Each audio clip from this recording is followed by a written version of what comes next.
He also said, "This is what the kingdom of God is like.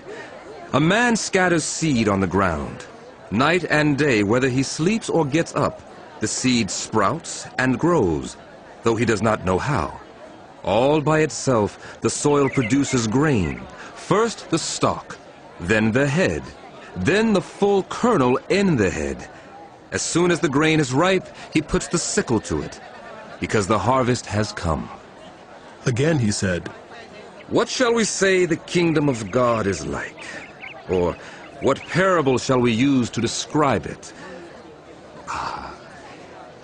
It is like a mustard seed, which is the smallest of all seeds on earth. Yet when planted, it grows and becomes the largest of all garden plants, with such big branches that the birds can perch in its shade." With many similar parables, Jesus spoke the word to them, as much as they could understand. He did not say anything to them without using a parable. But when he was alone with his own disciples, he explained everything.